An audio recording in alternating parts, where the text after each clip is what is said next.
this is John, host of the Prepared Mind channel. I did a video earlier today, politics or precious metals. Let's talk about shit hitting the fan. And so I was advised that I should have a scotch and a cigar and get to it. Well, I had the cigar earlier, and it was freaking cold outside, so I decided I would come back in. It was just too darn cold to sit out there and do the video. Plus, it was getting dark pretty quick. So I had an Arturo Fuente sun-grown Fuente in Maduro wrapper. It was delicious. So that's what the thumbnail picture was, of me smoking that and pouring myself this Glenlivet right here. And tonight is neat. It is a neat night. All right, so let's get down to politics and precious metals. And I guess I want to start by talking about the history of politics and the history of money. Politics, the political nature of humanity, our politics, is very, very important. It is who we are as a culture and as a people.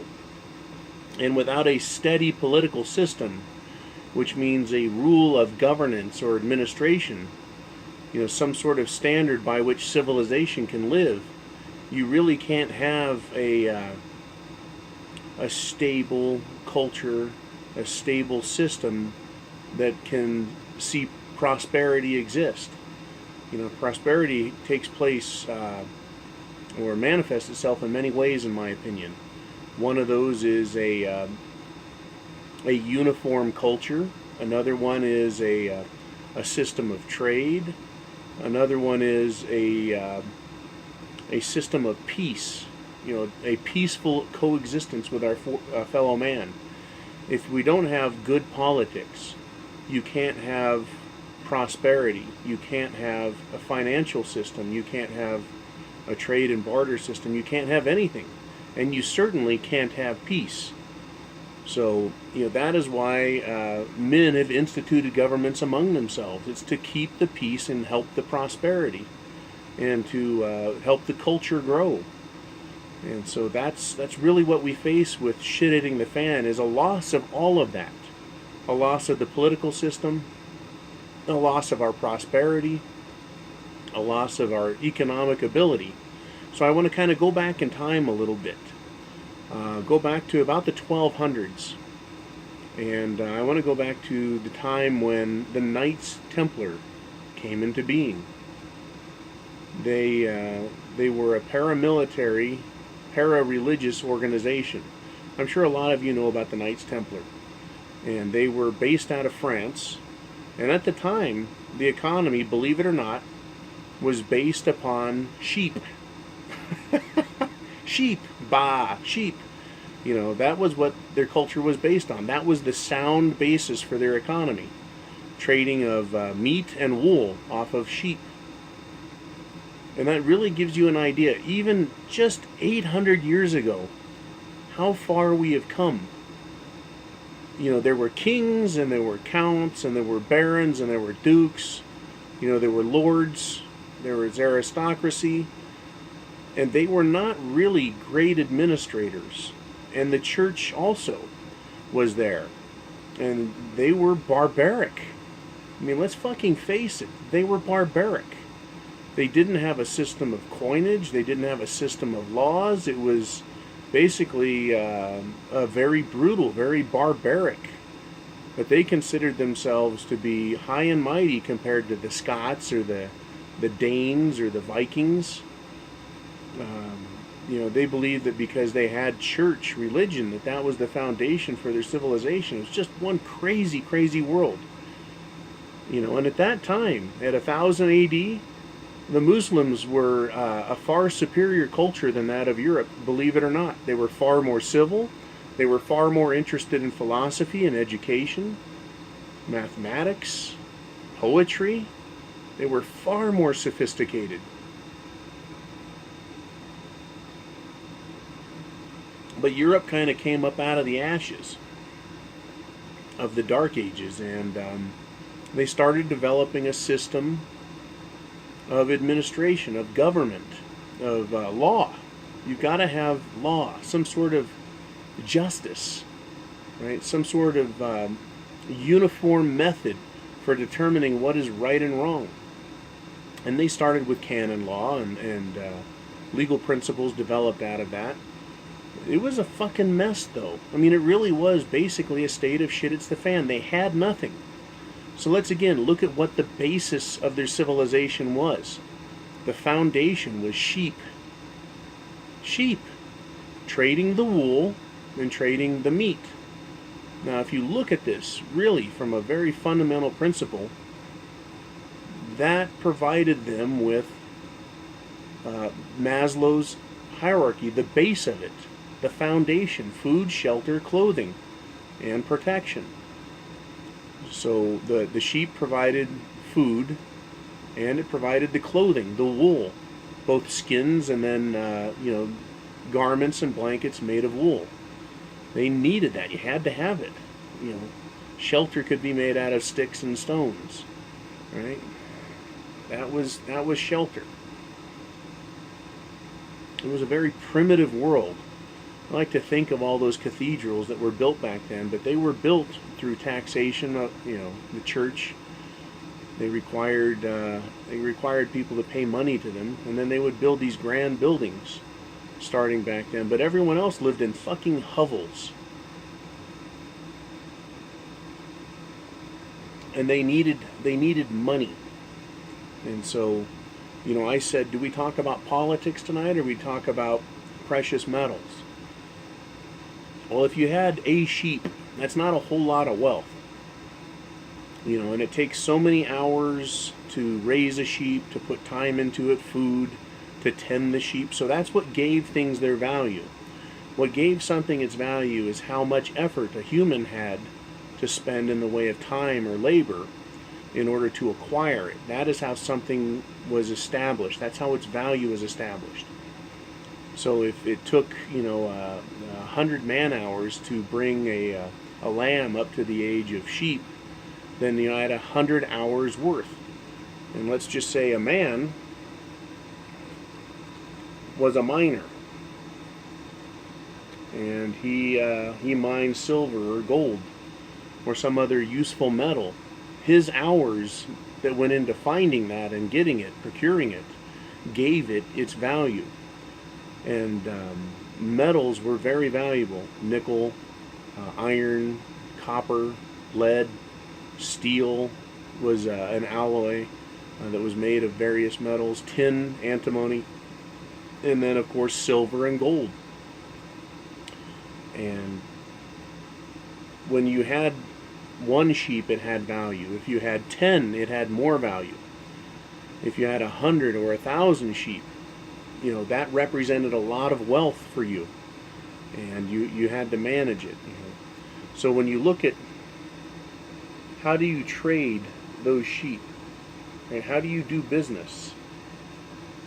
If you were a sheep farmer and you wanted to sell meat, or you wanted to sell wool, and you had a large farm, right? You had many workers that worked there. Say you were the lord of your own land, and of course you'd pay fealty to the next higher lord. You would have to take all that wool, that meat, and sell it, exchange it for something. It was very difficult to say what the value of all that wool was, and then try and get the walnut farmer to give you the proper amount of walnuts. So they decided, through trade, through various means, that silver had a certain value, that gold had a certain value, and of course that was based on the man hours taken to procure it. And so you could say something was worth so much silver or so much gold. And so those metals became the medium of exchange for different goods and services, when straight bartering didn't make any sense. It didn't work. And so, a weight in precious metal became the money standard. And at that time also were the Knights Templar. You could have your house ransacked. So you would take your gold or your silver, those precious things that others were willing to kill for, and you would send it to the commandery to put in their vault, their safe, and it would be, for a small fee, taken care of. It was protected. It was under lock and key and protected with sword. And that is how the banking system developed. Right? The bank, the place where you keep it, and then they would loan out gold and silver for usury, for rates. That was the world back then. That was it. It was very simple, but it was based on honest money. And what kept it in check, what made it work, what made it prosper was an administrative or government system that was reliable, that was ethical, moral, decent, and it represented the will and needs of the people. Very simple principles. And so when we talk about why is our nation falling to shit, why is it coming apart at the seams, it's because the administrative apparatus, the government, is no longer ethical. It is no longer moral. And the money itself, rather than being based on the value of precious metal, gold or silver, something of real value, it is now based on nothing. It's based on paper. And that's the dilemma we're facing. Our economic system has failed. They borrow more money than is created. And they've destroyed our world. The people can't rely on the government, and we can't rely on money. Politics has failed. And that is why everyone's putting what little hope there is left. We're going all in with Trump, hoping he's it, because we see shit hitting the fan. And if he's not his own man, if he's just another shill, another puppet, right? If he's just an establishment goon selling us down the river, it's the last ship out.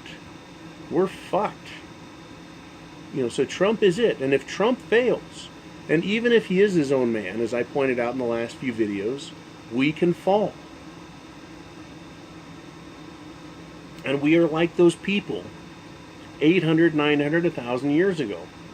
We're going to be reduced to relying on ourselves. What resources we have, both to live, eat, to find food, shelter, clothing, protection, and then to just try and live. It is going to be horrific. And we call that the apocalypse, or shit hits the fan.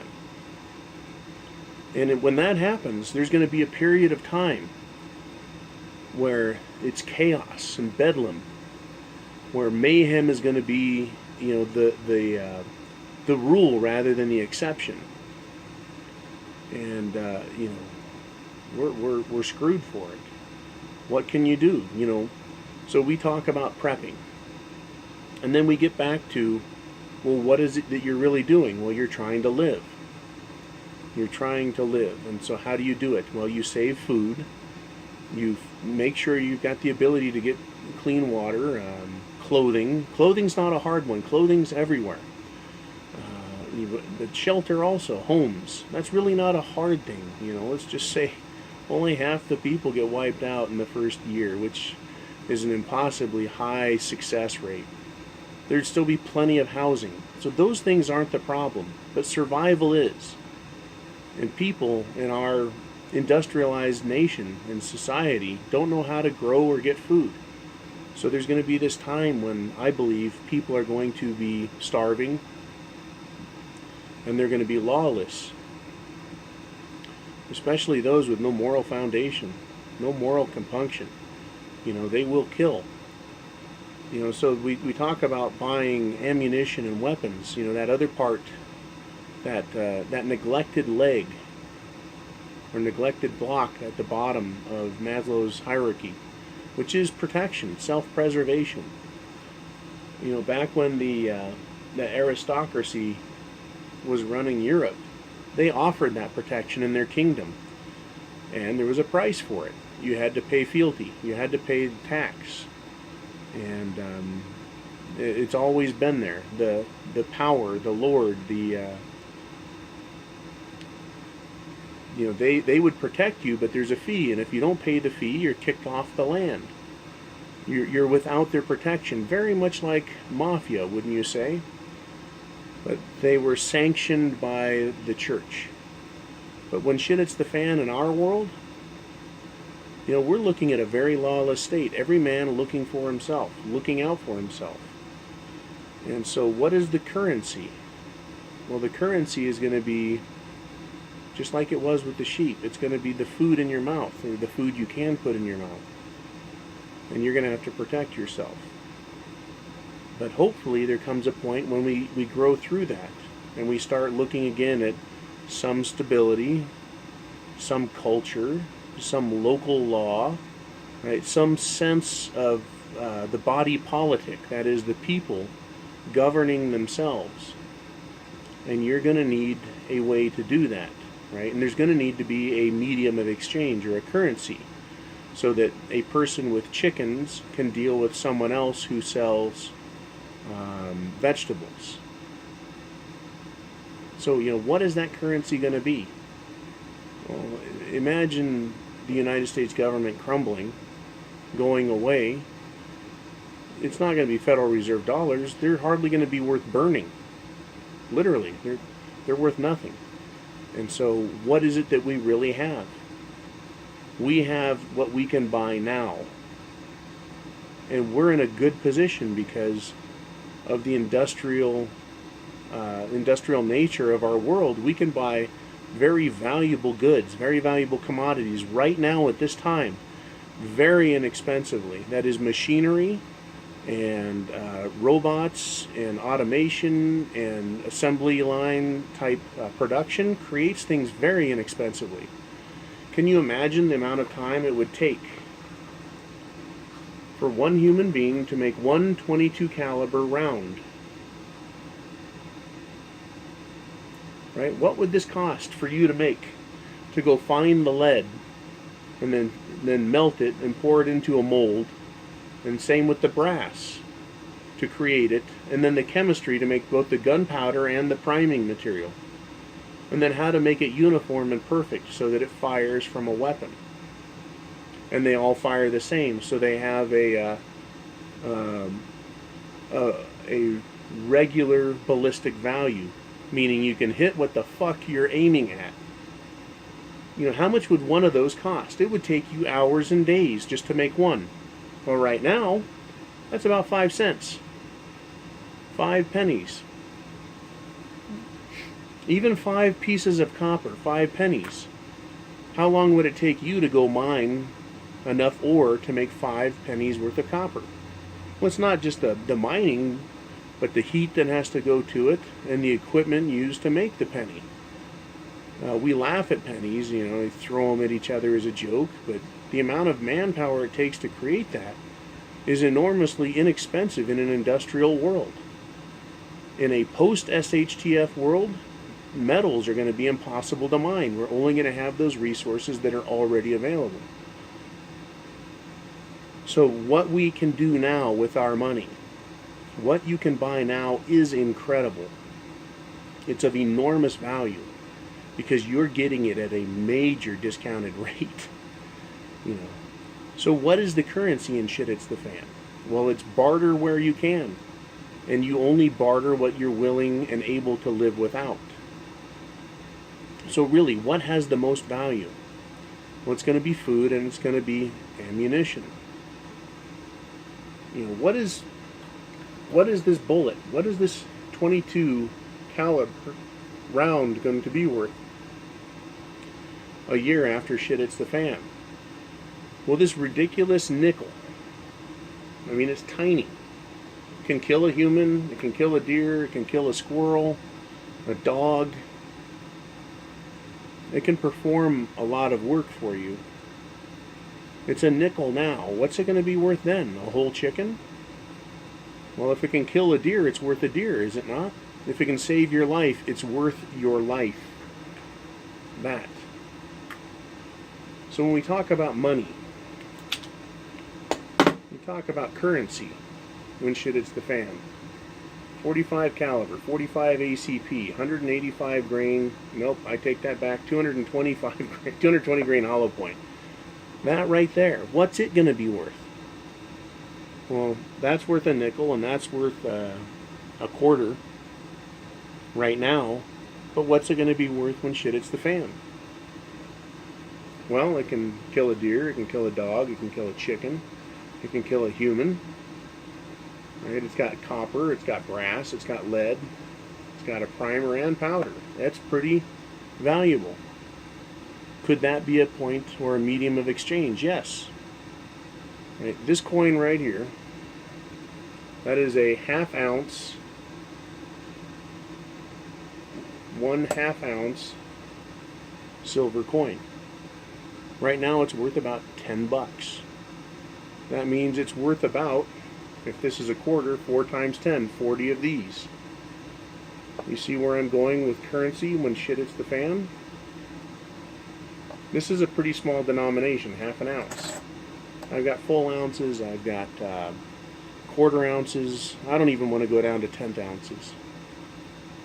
But these are things that all have value. That has value. This has value. I think that ammunition, once things settle down, it's still going to be extremely valuable and possibly irreplaceable. But at the same time, when things calm down, it could become something of a currency. And also, precious metal, gold and silver. I really like silver. It's more of the people's money, whereas gold is a merchant's money. I mean, a 1/2 ounce of gold is $600. A full ounce of gold is $1,200. I mean, when you look at the difference between silver and gold, even a small amount of gold, how do you buy anything with it? How do you get the proper change? It's very difficult. So that's why gold is so much more difficult to think of as a type of currency. And just go back in history again. Congress originally set the price or value of gold when the nation was founded. 1 ounce of gold was $20. 1 ounce of silver was a buck, $1. And this would be a 50-cent piece, 1/2 ounce. And a quarter of an ounce was a quarter. Funny how our money and where it came from, right? Quarters used to be made out of silver, and 1/4 of an ounce was what 1/4 was made of. And it stayed that way from 1789 all the way until I believe the Federal Reserve came about. And then they started devaluing our money, and they took us off of the original setting, which is 1 ounce of gold is 20 bucks. And since then we've had inflation. And now an ounce of gold, rather than being $20, is $1,200. So that's 5 times 10 is 50. And another 20, 5, 10, 10. 60 ounces of gold to replace 1 ounce of gold back then. The money's been devalued incredible amounts. It's worthless. So what good is this? This is a big thing that preppers say, a lot of them. You can't eat that silver. So why have it? Let's just say you've got enough money. You've got all the preps you need. You've got 1 year, 2 year, 5 years worth of food. You've got all the scotch you need. You've got all the ammunition that you could possibly need. You have enough ammunition that you got plenty that you could use for currency in the future. Right? Currency, another hollow point. Say you've got currency for the next 50 years in small denominations, ammunition. Right now, and you still have wealth left over. Are you going to leave it in the bank? Are you going to leave it in the stock market? I'm really one of those guys that says put your fucking money where your mouth is. Do it, literally. Put your fucking money where your mouth is. A lot of people talk a good fucking game. They do. Buy gold, buy silver, prep. How many people really, really, really do it? I'm in the process of turning all of my liquid wealth, all of my wealth in dollars, US dollars, converting it into something real. And by real, I mean silver, or scotch, or ammunition, or food. I'm finishing that up. I am now divesting myself of US dollars because they are literally worthless. They are only valuable because somebody is willing to take them. I really feel that. Why? Because we go right back to politics, back to the very beginning again. Our political system is failing. As a result, our economic system is failing. The two are intertwined. Politics and economics and politics. If you have any wealth, when the politics fails, your money fails if it's not based on something real. That is, if you can't hold it, it's not real. It's only what it's made out of. So a piece of paper, when shit hits the fan, is only a piece of paper. A round of ammunition is a round of ammunition. This can save my life. What is my life worth? It's worth far more than a ridiculous piece of paper. When you run out of ammunition in your weapon and you're being fired at by the enemy, you realize how valuable this is. You know, these are worth about $10 a piece. Say you make 10 of those a day, or 20, or 30, or 50. That's something real you can hold on to. It's real. At the end of the day, it's still silver. It's still precious. And this is the earliest form of currency, silver and gold. It's the earliest form of currency because it always has value. It's never been worth nothing. Now, maybe someone would say, that's beautiful silver you have, John, but I'm not trading you for ammunition or scotch, and I'm not trading it for food because I don't have enough, and I don't think silver is worth much to me right now. But it's always going to be silver. It never goes away. Gold will always be gold. So I say get ready. I say prep. I say turn your dollars into something that is always going to be valuable. And I have said buy ammunition, buy weapons, buy food. You know, stock your pantry with real food, but also invest in long-term food storage. It never goes down in value. In itself, that is an investment. Literally. If the cost of food goes up 2%, 4%, 6% a year, you're making that. It's a hedge. You're not losing money. Same with ammunition. It can go up and down in value. It's a commodity. It's a commodity. The same way your scotch is, right? The same way your silver is. It's a commodity. But it's real. It's not speculative. It's real. You can hear it. It's not a piece of paper. Politics is fleeting. Politics is based on the actions of humans. So it's always been believed that you need to have things that are real. A shoebox full of promissory notes are only as the good as the man who promised that they were worth something. So we go way back in time again to that early bank when the man said, I've got 10,000 ounces of gold and 10,000 ounces of silver in my bank, and I'll loan you some. And he loans a note, and people start trading these notes, saying they're backed by all that money in the vault.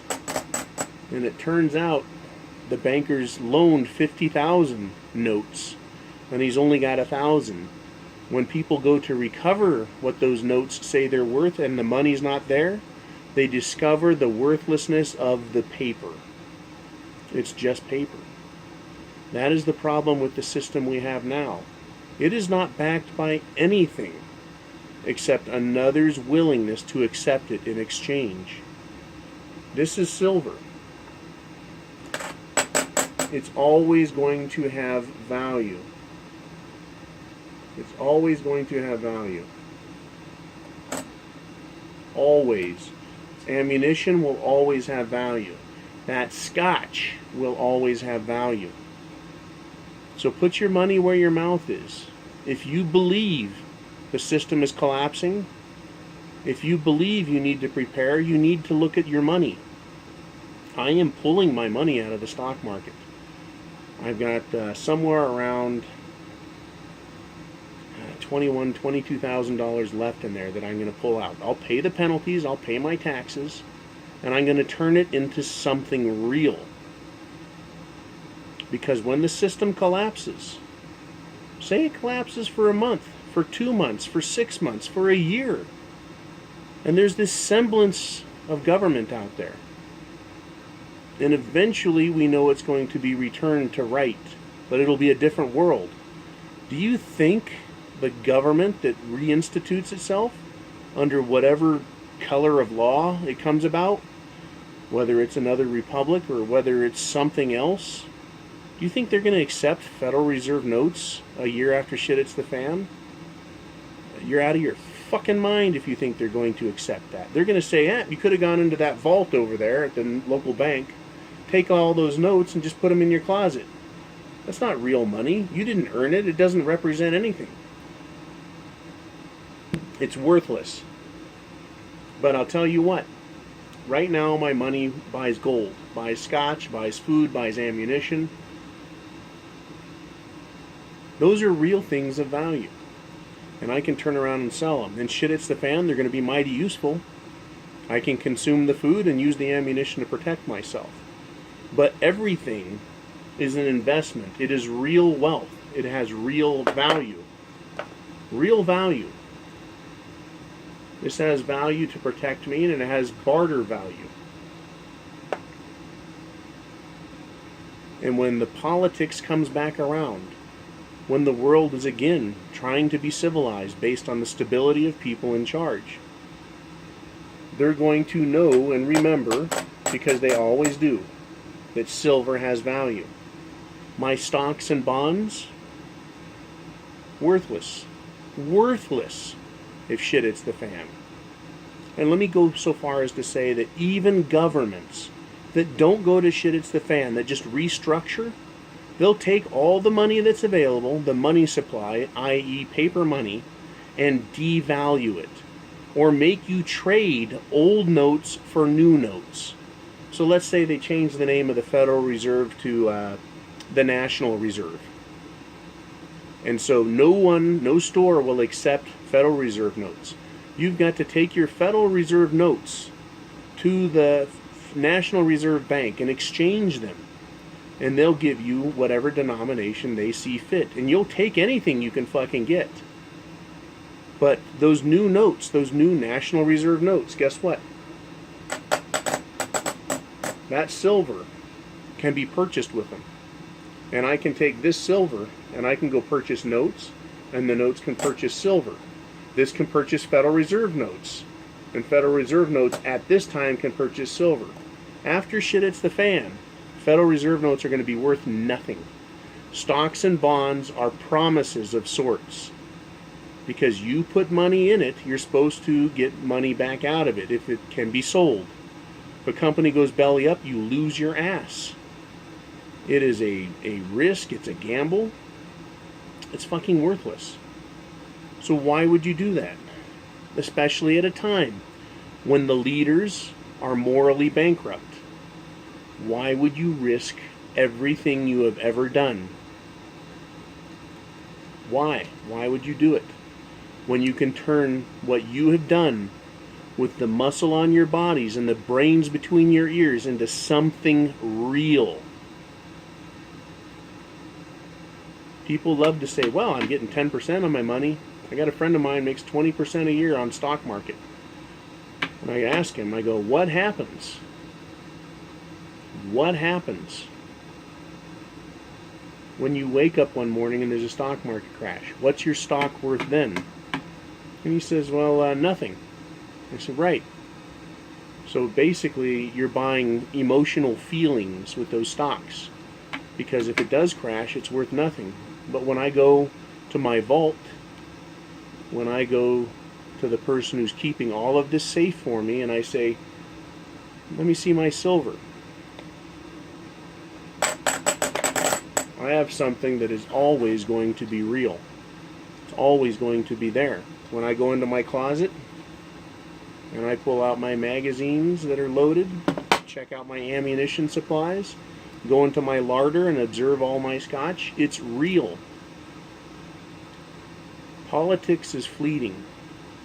Politics is men, their morality, their desires. And when it goes to shit, they take the money with them. So it's best, I think, to convert your money into things useful, into things that will always have value. I can turn around and sell that ammunition right there for far more than I bought it for. All of my ammunition. Right now, I bought this silver cheap. In just a few days, I've made $100 on some of the silver I bought. Other silver I bought, it's gone down a dime. But I still have every coin, the full weight of it. And it just sits there. And it can only be worth half an ounce. All those coins are half ounce silver. They're worth a half an ounce. They're always worth a half an ounce of silver. Doesn't matter if the stock market crashes, that's half an ounce of silver. That's ammunition. That doesn't change. When shit hits the fan because of the morally bankrupt country, and Congress, and Supreme Court, and cops, and bureaucrats, governors, rulers, powers that be, my stuff is always going to have value. That is why being a prepper puts you in a position to protect yourself and protect your wealth. But you can only do it by converting your wealth, your liquid assets, into something of real value. This game was played by Ron Paul just a few years ago, talking about gold is real money. And he was talking with Ben Bernanke, Shlomo. And they talked about gold being real money, and paper is just paper. But what are you going to do? What's your choice? And if you don't have any money, and I say buy food, buy ammunition, buy guns, and you're like, I don't have the money, I can't buy all that stuff, I'm really sorry. I really am. I've been doing this a lot of years, and I've always put myself in a position to better myself in every financial transaction. Now, the big one I lost was my marriage. That cost me a lot. But, I still have a lot. But I'm 46, and it takes time to build wealth, and it takes good decision-making skills. And right now, I think the proper decision to make, this is for me, I'm not offering anyone else advice. The proper decision to make is to turn something that is potentially worthless in the snap of a finger. Goes from something that is perceived as valuable to something that is completely worthless. Think back to 2008, when the government freaked the fuck out, and the housing market collapsed, and the stock market collapsed, and gold doubled in value. More than doubled. Same with silver. Because people remembered what real money is and what real value is. It's the real thing, right? Is what you have real. Stocks and bonds are not real. They're promises. Dollars are debt. If you own $1, you owe that paid back. This is owned by me, not the Federal Reserve. It is not a note. It is not a promise to pay. When you own $1, you own the debt that dollar represents. When I own this is mine. There's no debt behind it. I paid for it. It cannot be taxed. It cannot be taken. It is mine. It is real. And that's the conversation I wanted to have about politics and precious metals. This is precious. This round of ammunition is precious. It's priceless compared to a paper dollar when shit hits the fan. Absolutely priceless, because that represents the ability to save your life. And when times are better, it's going to have barter value. It's going to be a small denomination, a type of currency. The same way bartering anything would be worth some value. So that's the talk I wanted to have with you guys. I said politics or precious metal. A lot of you guys said both. Do both. The only thing I wasn't going to do is smoke a cigar in my house. So I smoked it outside, and then I brought what left of my scotch inside. Turn what you have into something valuable while you can. That's what I tell myself. And I put my money where my mouth is. And I sleep better at night. I sleep better at night. I don't have to worry about other people taking care of me. I don't have to worry about the government. I don't have to worry about Wall Street. I don't have to worry about bankers. Isn't that fucking marvelous? You could be the same way. I have a job just like everyone else. I make money just like everyone else. But I don't have the worry that everyone else does.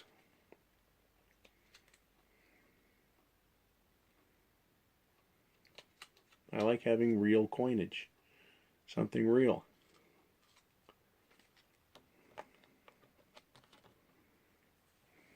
My wealth will not dissolve in a stock market crash. My life, I have a better chance of protecting because of this. And I don't have to worry about food when shit hits the fan. What about you? What kind of decisions are you interested in making?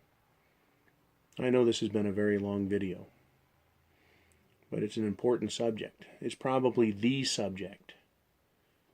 Is the more you have earned, the bigger and better chance you have of getting through shit hits the fan. The ability to purchase things that will save your life and save your family. I've made that my life's mission, creating wealth. A little smaller scale than old Trump-a-roo, but, that's what I've done. And I bent my mind around it. I've prepared my whole life. But that doesn't mean I'm stupid. And you guys are the same way. If you've prepared your whole life for the last 20 years or 10 or 5 or even 1, you've come to a realization that's put you in a better mental perspective to deal with the world we're facing now. Facing war with Russia. Stone Ages, man. We get blown back to the Stone Ages if that happens. If the power grid gets taken down, the food supply ruined, who knows what it's going to take. But it won't take much, because this is a very fragile system we have. And it's being run by bankrupt, immoral people. And the very worst among them is still trying to get the presidency, Hillary Clinton. By hook or by crook, that bitch is going to try and take it. She can still have Obama declare martial law. Game over. Your Federal Reserve notes, I didn't put any on the table. Because I don't have any more here. There's some in the bank left. And every paycheck will get turned into something real. Something useful. I'll keep enough cash to pay the bills, and the rest gets turned into things useful. Whiskey, food, ammunition. Stacking the silver. I can turn that silver right there back into cash. Anytime I want. I can go get spot price right now for it. Hasn't cost me anything. But I can't lose it either. I can't lose it. I can turn all of that back into cash and go buy property and buy houses and buy cars. But you can't, they can't crash the market and take it from me. They can't crash the market and say, well, this is what you had, and the government says, well, that's all you have left. They can't do that to me. I have protected myself. That is real. And one last thing.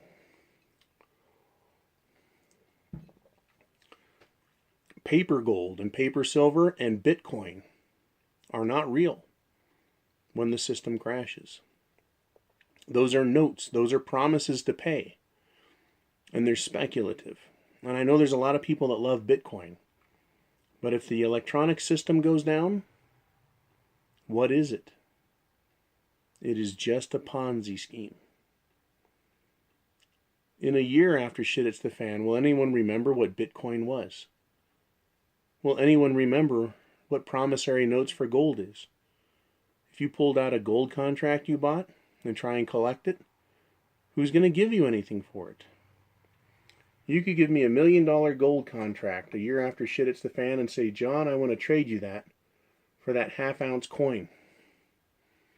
And I'm going to say, you want to trade me half an ounce of silver for a piece of paper that's non-redeemable? What good is it?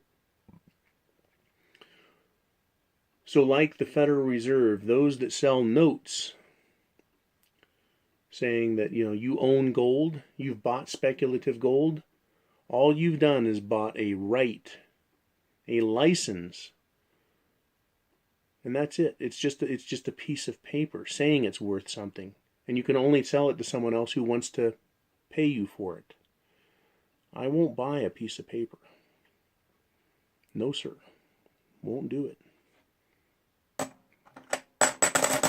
Physical silver, physical gold, ammunition, lead, copper, brass. That is wealth. Bottle of Glenlivet. Now that's value. That's real.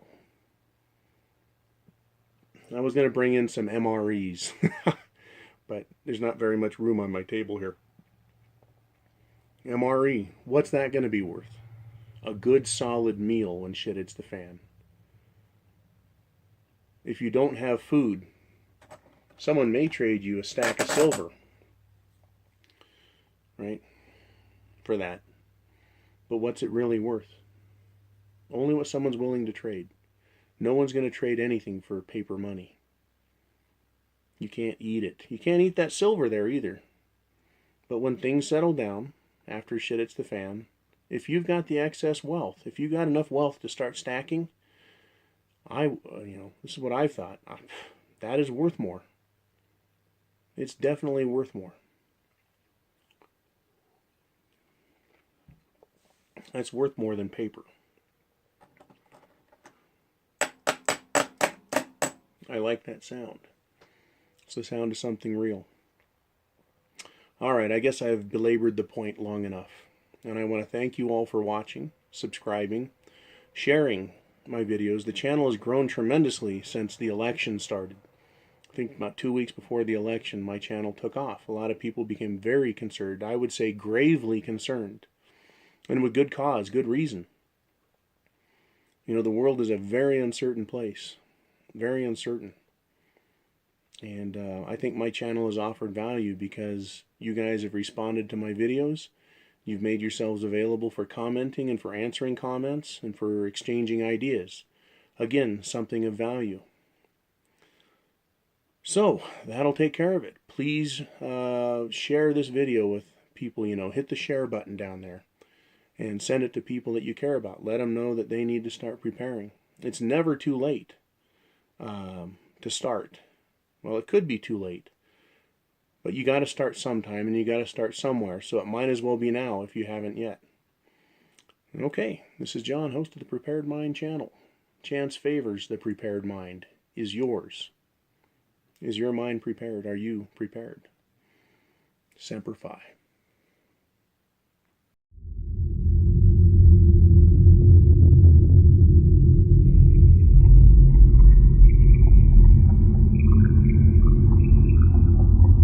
Yeah.